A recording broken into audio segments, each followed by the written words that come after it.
જય દ્વારકાધીશ મિત્રો, જો તો આજે 14 તારીખ છે અને આપણી રાણી સુંદરા મિની કોપર ફરે છે અહીંયા આગળ શ્રી 101માં।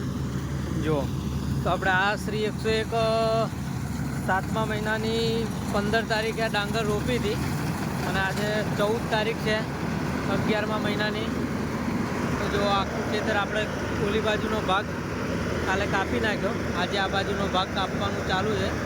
અને આજે સવારમાં થોડુંક મશીન ચાલુ કરવામાં તકલીફ આવી હતી, એટલે વાયરિંગનો ફોલ્ટ હતો, એટલે કલાક 2 કલાક વાયરિંગમાં બગડી ગયો સમય।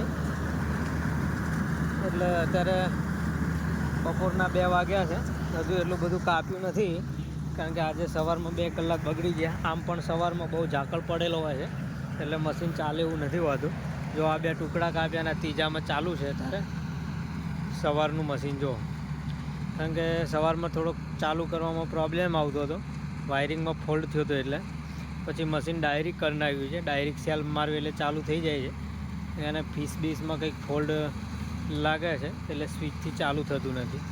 તો જો આ શ્રી 101 છે અને આ પણ ખેતર લીલા પડે છે, આની અંદર ટ્રેક્ટર આવતું નથી એટલે આપણે ટ્રેક્ટર ત્યાં બહાર ઊભું રાખીએ રસ્તામાં અને અહીંથી રનિંગથી ડાંગર બહાર કાઢીએ છીએ।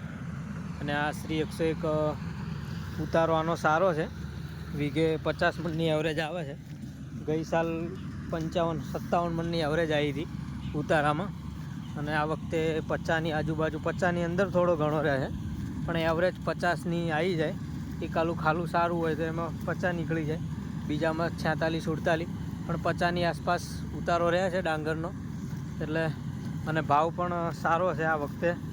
અત્યારે નવી ડાંગર શ્રીરામ બહાર જાય છે માર્કેટમાં તો 600ની 500થી 650 સુધી જાય છે।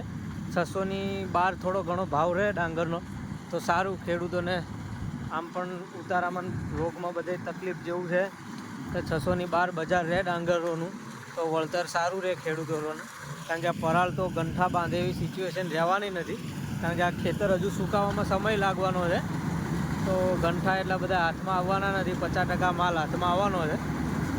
તો જો એટલે 600ની બહાર ડાંગરો જાય તો બધા ખેડૂતોને સારો ફાયદો રહે। અને જો આવી પોઝિશન છે અત્યારે।